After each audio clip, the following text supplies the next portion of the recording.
ఎన్నికల ఫలితాలు రానే వచ్చాయి. నా ఎదురుగా రిజల్ట్ అనౌన్స్మెంట్. నా ప్రక్కన ప్రత్యర్థి ముఖంలో చిరునవ్వు.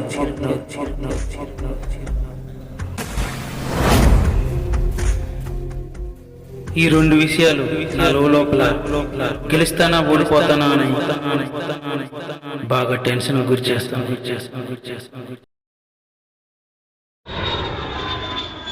నా పేరు విజయ్. నేను దుబాయ్లో వెల్డర్గా పనిచేస్తున్నాను. చాలా రోజుల తర్వాత నా సొంత ఊరు చూడడానికి లీవ్ తీసుకుని మరీ వస్తాను. మా ఊరు జారాలపేట. నాకు నా ఊరంటే చాలా ఇష్టం. ఎందుకంటే ఇక్కడే ఫ్రెండ్స్, రిలేటివ్స్ మరియు నా చిన్ననాటి ప్రయాణం మొదలైంది. ఆ జ్ఞాపకాలు ఇంకా నాకు గుర్తు చేస్తూనే ఉన్నాయి.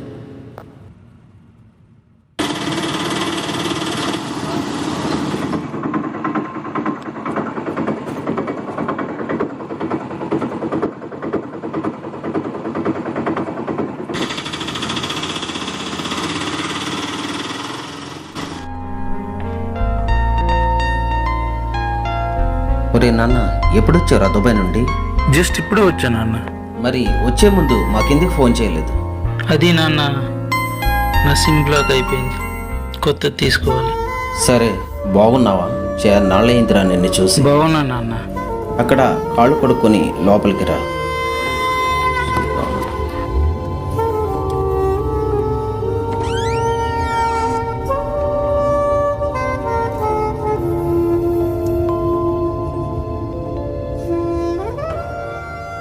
సరే నాన్న, అలా ఊరు చూసి వస్తా. ఊర్లో ఏముందరా? ఊర్లో ఏం లేదు. ఊరు మొత్తం మారిపోయింది.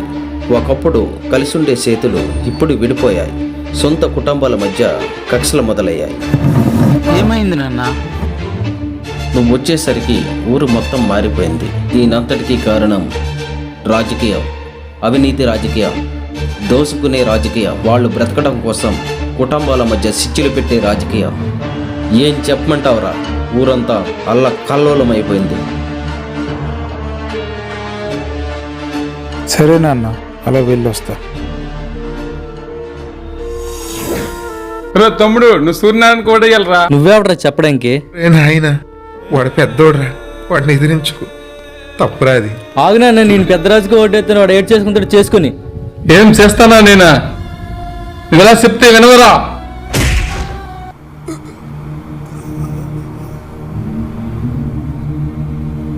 రే ఆపండి రా.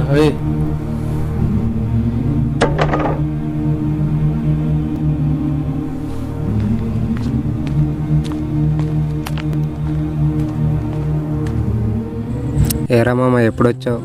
ఈరోజు వచ్చా మామ. ఏంట్రా ఇదంతా? ఏం చెప్పమంటావురా? ప్రతి ఇంటి దగ్గర ఇదే పరిస్థితి.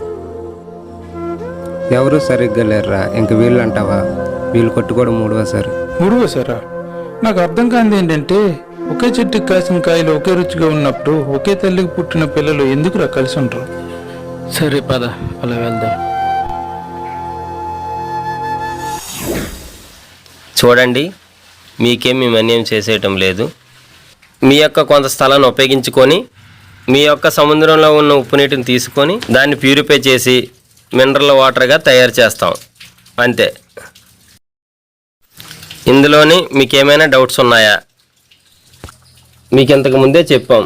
మీకేమైనా? ఆగండి సార్, నేను చెప్తాను. సార్ ఏమంటున్నారంటే, దీనికి ప్రతిఫలంగా రోడ్లు వేస్తా అంటున్నారు, కొలాయిలు వేస్తా అంటున్నారు, ఇంటికి 3000 చొప్పున ఇస్తా అంటున్నారు. దీనికి మీరేమంటారు? అది కాదు సర్పంచ్ గారు, ఈ రోడ్లు, వాటర్ ట్యాంకులు అనేవి లేదా ఊరికి ఇంకేమైనా కావాలనుకుంటే ఈ ప్రభుత్వం కాకపోయినా వచ్చే ప్రభుత్వమైనా ఇస్తుంది. అది కాదు మన సమస్య జెట్టి. మన జిల్లాలో ఎన్ని తీర ప్రాంతాలు ఉన్నాయి, వీళ్ళందరూ బాగుండాలంటే మనకు జెట్టి తప్పనిసరిగా కట్టాలి.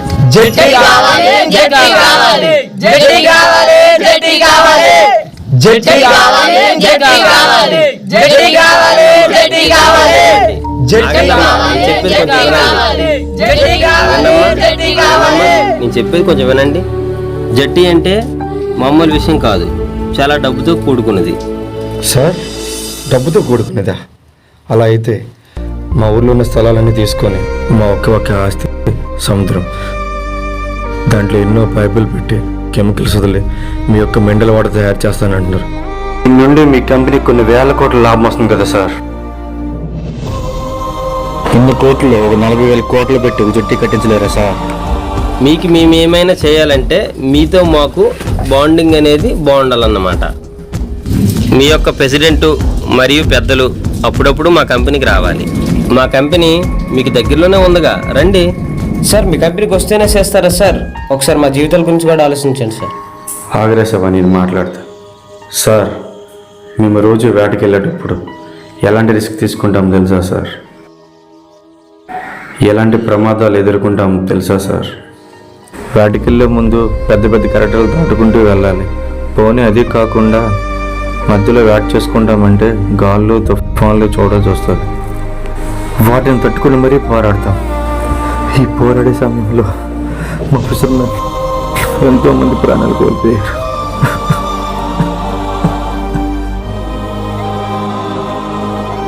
కాదు ఇంకా ప్రాణాలు కోల్పోతూనే ఉంటున్నారు. మాకు మినిమం సేఫ్టీ కావాలంటే జట్టి తప్పనిసరిగా కట్టాలి. అలా కాకుండా మా పిల్లలకి జాబులు కావాలంటే ఇస్తున్నారు, కానీ మాకు 10,000 కన్నా ఎక్కువ ఇవ్వరు. ఈ 10,000 మాకు బైక్ పెట్రోల్ కూడా సరిపోదు సార్. ఇంకా మా ఫ్యామిలీకి పూట గడపడం ఎలా, పోషించడం ఎలా మీరే చెప్పండి సార్. ఆల్రెడీ మీ ప్రాంతం వాళ్ళకి జాబ్స్ ఇవ్వడం జరిగింది. శాలరీ అంటారా, కనీసం డిగ్రీ అయినా పాస్ అయి ఉండాలి. మీ ప్రాంతంలో 10th చదివి ఆఫీసులోనే ఎక్కువ అమ్మా. వాళ్ళకి మేమేం శాలరీస్ ఇవ్వగలమమ్మా, మీరే చెప్పండి. సరే అయితే మీ సర్పంచ్ గారితో నేను మాట్లాడుతా, నాకు ముఖ్యమైన పని ఉంది, నేను వెళ్ళొస్తా. సార్ మా వాళ్ళు జట్టి అన్నారు, దీని గురించి మాకు క్లారిటీ ఇవ్వండి సార్. చెప్పా కదా, ఇది డబ్బుతో కూడుకున్నది, దానికి ప్రభుత్వమే దిగి రావాలి. మీ సర్పంచ్ గారిని అడగండి, నేను వెళ్ళాలి.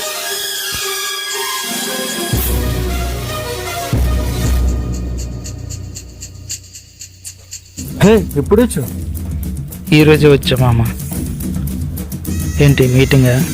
చిన్న మీటింగ్, ఇంటికి వెళ్ళాలి, మళ్ళీ కలుద్దాం.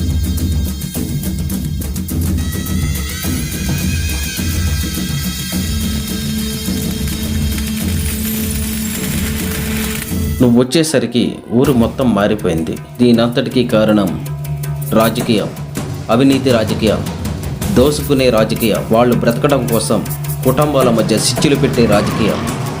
ఏం చెప్పమంటావురా? ఊరంతా అల్లకల్లోలమైపోయింది.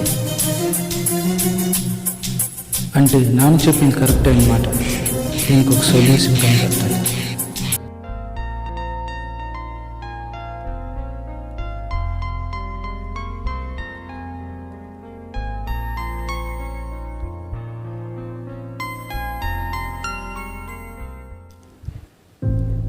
హాయ్ సార్, ఎలా ఉన్నారు? బాగున్నారా?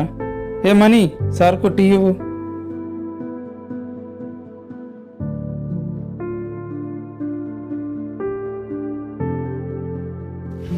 ఇప్పుడు వచ్చావు? నిన్నే వచ్చా.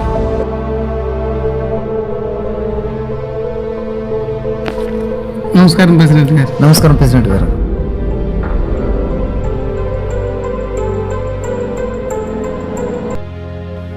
ఒక రాజకీయ నాయకుడిని చూసినప్పుడల్లా నాకు ఒకటి అనిపిస్తుంది సార్, మనం చదివిందంత వేస్ట్ అని. డబ్బుంటే రాజకీయ నాయకుడు అయిపోవచ్చు సార్, దానికి ఇంకేం అక్కర్లేదా? దానికి ఒక అర్హత అంటూ ఉంటుంది కదా. ఎందుకు ఉండదు? ఉంటుంది.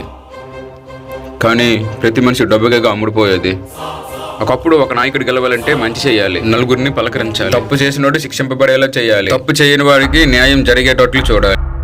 కానీ ఇప్పుడు అలా లేదు.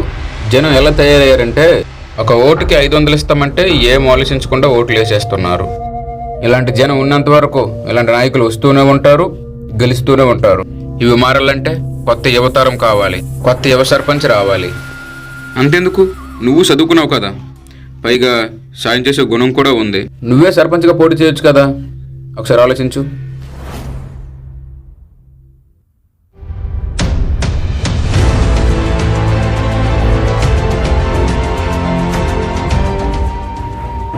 నాన్న, నీతో కొంచెం మాట్లాడాలి. చెప్పరా? అది ఈసారి ఎలక్షన్స్లో సర్పంచ్గా పోటీ చేద్దాం అనుకుంటున్నా. ఏంటి, సర్పంచ్గా పోటీ చేస్తావా? మరి దుబాయ్లో జాబ్? వదిలేస్తావా? అవును, వదిలేస్తున్నా. అయినా ఆ జాబ్ చేస్తున్నది మీకోసం, నా కోసం, ఈ ఊరి కోసం కాదు కదా. అంటే ఇండైరెక్ట్గా మన కుటుంబాన్ని రోడ్డుకి ఈడుస్తానంటావు. ఏంటన్న కుటుంబం కుటుంబం కుటుంబం అని పేరు వస్తే మనమంతా ఒక కుటుంబం చెందినోళ్ళమేనా? తెల్లారితే ఒకరి మొక్కలు ఒకరు చూసుకునే వాళ్ళమే, ఒకరినొకరు పలకరించుకునే వాళ్ళమే. అంతెందుకు, మన ఇంట్లో ఎవరికైనా బాగాలేకపోతే వాళ్ళు మన ఇంటికి రారా నాన్న? వాళ్ళ ఇంట్లో ఎవరికైనా బాగాలేకపోతే మనం వాళ్ళ ఇంటికి వెళ్ళమా? అక్కడ తెలియడం లేదా నాన్న మనమంతా ఒక కుటుంబం అని? అలాంటి మన కుటుంబం ఆ సూర్యనారాయణ గెలిపించి తప్పు చేశాం. అంతెందుకు, ఆ సూర్యనారాయణ కొడుకులు ఏమైనా జాబ్ చేస్తున్నారా లేదా ఏమైనా పని చేస్తున్నారా? లేదు కదా. మరి ఇంత లగ్జరీగా ఇల్లు, వెహికల్స్, ఇంత డబ్బు, ఇన్ని భూములు ఎలా వస్తున్నాయి నాన్న? ఇవన్నీ ఈ అధికారం వచ్చాకే వాళ్ళకున్న ఆస్తులన్నీ రెట్టింపు చేసుకున్నారు. ఇది మారాలి. మన గ్రామ ప్రజలకు వచ్చే ప్రతిదీ మనం అందజేయాలి. అందుకు ఒక కొత్త యువ సర్పంచ్ రావాలి. దీనికి మీరు ఒప్పుకోకపోయినా నేను సర్పంచ్గా నామినేషన్ వేస్తున్నా అంతే. ఫైనల్గా నేను చెప్పదలుచుకుంది ఏంటంటే, మొట్టమొదటిసారిగా మన గ్రామంలో యువగలం తిప్పుతున్నా నాన్న. రే నాన్న, ఆగరా.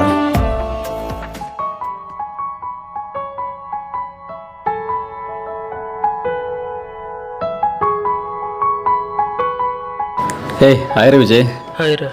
ఏంటి సర్పంచ్గా పోటీ చేద్దాం అనుకుంటున్నావు? అవునరా, దానికి నీ సపోర్ట్ కావాలి. నిలబడు మావా, ఊరికి మంచి చేస్తావంటే నీ వెనక మేము నిలబడతాం. థ్యాంక్స్ రా పవన్. అలాగే మీ బంధువుల నుండి, మీ ఫ్యామిలీ నుండి నాకు సపోర్ట్ ఉండేటట్లు చూడరా. ఓకే రా విజయ్, ఒక కుర్రోడుగా నా సపోర్ట్ ఎప్పుడు నీకు ఉంటుంది. ఆల్ ద బెస్ట్ రా.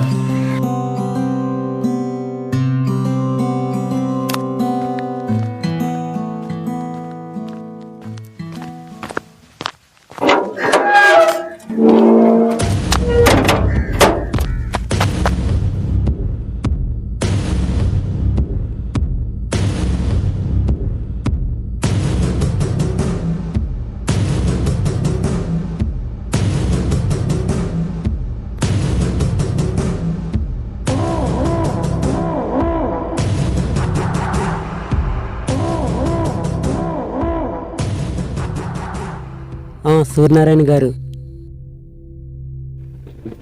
నామినేషన్ వేయడానికి వచ్చాను. ప్రతిసారి మీరే కదా సర్పంచ్, పేరు చూడు.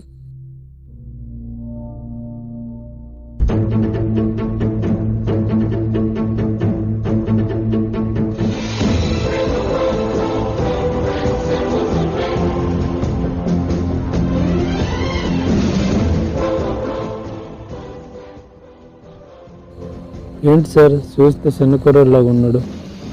ప్రతిసారి ఈ ఊరికి ఆ సూర్యనారాయణ కదా సర్పంచ్. ఈసారికి ఈ కుర్రాడిని వేయనిద్దాం, ఏం జరుగుతుందో చూద్దాం. అమ్మా, వీడు శివయ్య కొడుకు విజయ్ అన్న.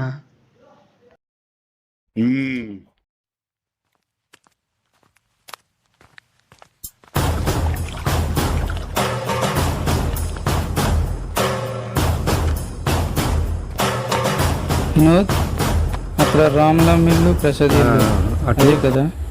ఇటు అమ్మ రామ్లామ్ గారు, మీ ఓటు మాకే వేయాలి. ఎందుకు వేయాలి? ఏడు చేస్తారు. ఇదే మాట మన పాత సర్పంచ్ని అడగగలరమ్మా? చూడండి అమ్మా, నేను మీకు అది చేస్తాను ఇది చేస్తానని మీతో చెప్పను, కానీ మన గ్రామాన్ని ఖచ్చితంగా అభివృద్ధి చేయగలనని నేను మీకు మాటిస్తాను. ఇదే నా గుర్తమ్మా. పెన్ను గుర్తు. ఈ పెన్ను గుర్తుకి ఓటు వేసి గెలిపించగలరని కోరుచున్నాం. వస్తామమ్మా.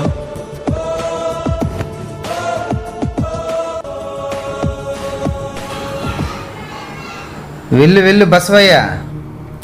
ప్రతి ఎలక్షన్స్కి ఈ పెద్దరాజుకే ఓటు వేసి ప్రతిసారి పెద్దరాజు వెంటే ఉండి నిన్న కాక మనం వచ్చిన కుర్రోడు వెనకాల వెళ్తున్నావు. ఓడే హేదమేనా? ఏమన్నారు పెద్దరాజు గారు? నిన్ను నమ్మి ఈ బసవయ్య నీకు ఓటు వేస్తే అతనికి ఏం న్యాయం చేశారు మీరు? పాపం బసవయ్య, అపోజిషన్ వాళ్ళు ఎన్నో కుట్రలు పొంది తనకున్న భూములన్నీ లాగేసుకున్నారు.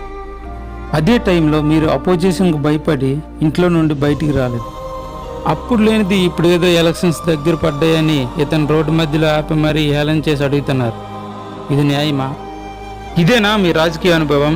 దయచేసి పదవి కోసమే రాజకీయం చేయాలనుకుంటే దయచేసి ఆపేయండి. ఒక్కసారి మాకు సపోర్ట్ చేయండి, లేదా ఇంట్లో కూర్చోండి. పెద్దరాజు గారు, ఈ రాజకీయాలన్నీ పక్కన పెట్టేయండి.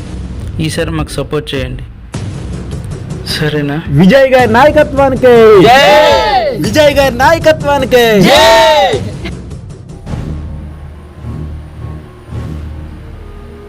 హాయ్ బాబాయ్, ఇప్పుడు మన ఊర్లో సర్పంచ్గా పోటీ చేద్దాం అనుకుంటున్నాను. ఏమైనా సూర్యనారాయణకి ఎదురుగా పోటీ చేస్తున్నావా? మరి గెలుస్తావా? సూర్యనారాయణ మామూలుడు కాదు, ఓటుకి ఎంత ఇచ్చైనా కొనేస్తాడు. బాబాయ్, ఇప్పుడు నోట్లు కాసుపడి మీ ఓట్లను అమ్ముకుంటే ఆ నోటే కాదు, మీ దగ్గర ఉన్న నోట్లన్నీ తాకట్టు పెట్టాల్సి వస్తుంది. అర్థమైందా బాబాయ్? ఏం బాబాయ్, నేను ఓడిపోతాను ఆ సూర్యనారాయణ చేతిలో?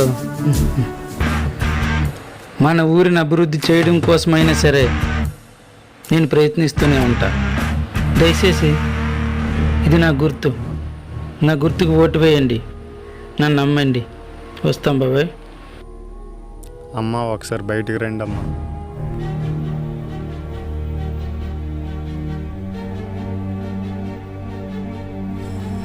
ఇదిగో మా పెన్ను గుర్తు, ఎలాగైనా ఓటేయాలి, సరేనా?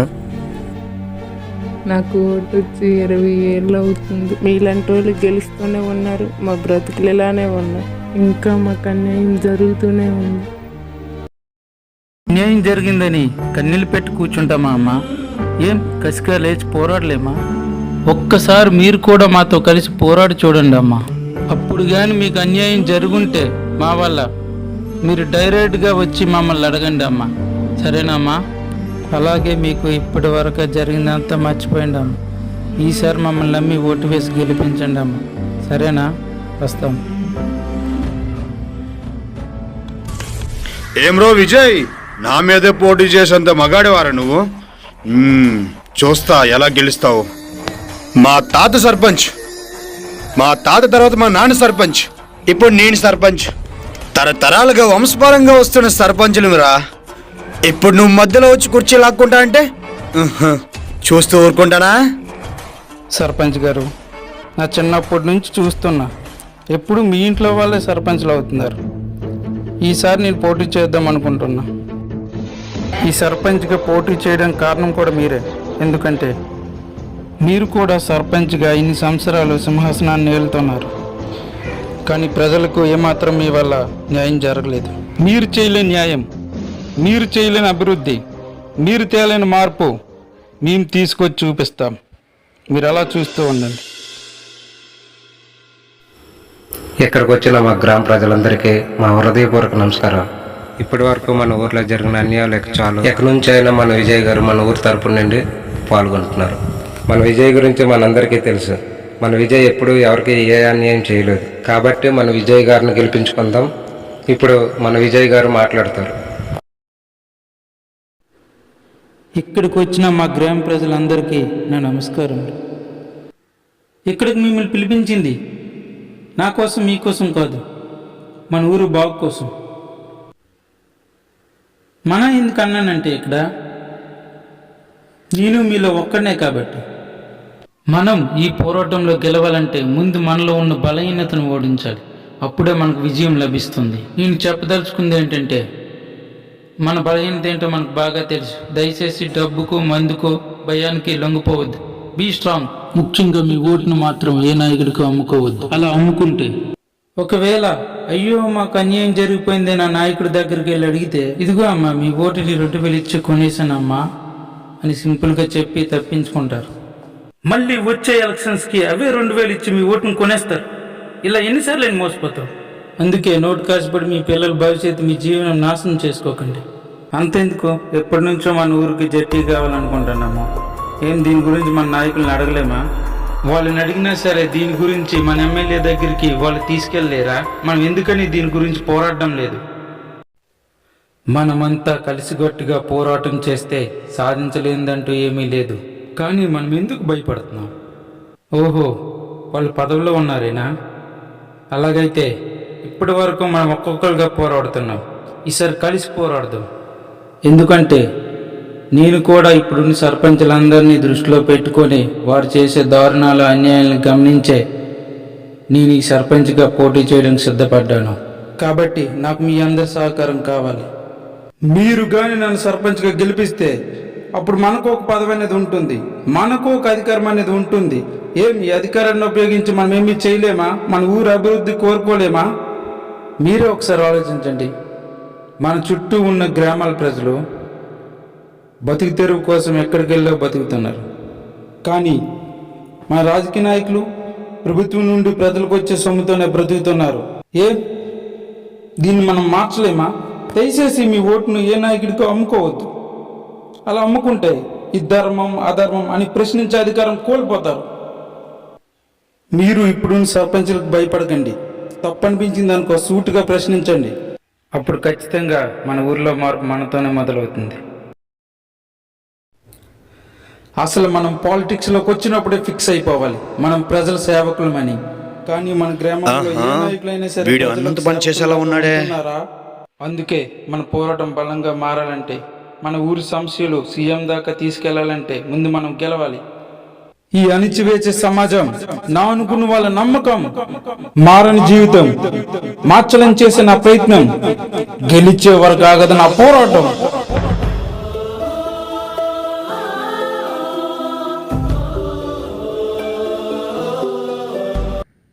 పేరు చెప్పమ్మా.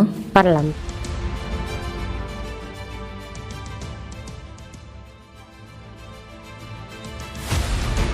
ఆ బాక్స్లో వేయండి అమ్మా.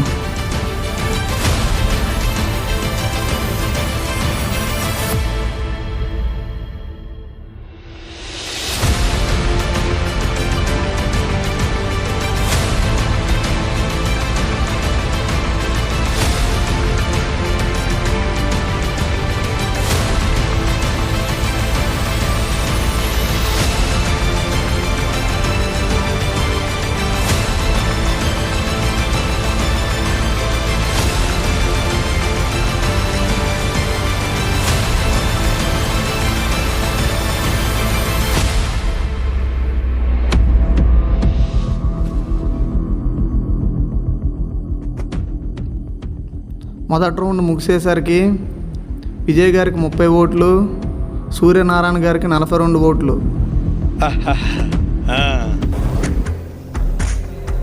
రెండో రౌండ్ ముగిసేసరికి విజయ్ గారికి 60 ఓట్లు, సూర్యనారాయణ గారికి 90 ఓట్లు.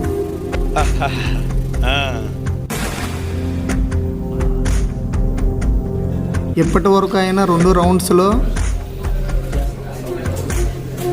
సూర్యనారాయణ గారు మెజారిటీలో ఉన్నారు. 3 రౌండ్లు అయినా గెలుస్తాను. 3వ రౌండ్ ముగిసేసరికి విజయ్ గారికి 152 ఓట్లు, సూర్యనారాయణ గారికి 161 ఓట్లు. Final round announcement. 4వ రౌండ్ ముగిసేసరికి సూర్యనారాయణ గారికి 220 ఓట్లు, విజయ్ గారికి 300 ఓట్లు. మొత్తంగా ఈ యొక్క సర్పంచ్ ఎలక్షన్లో విజయ్ గారు 300 ఓట్ల మెజార్టీతో గెలుపొందారు.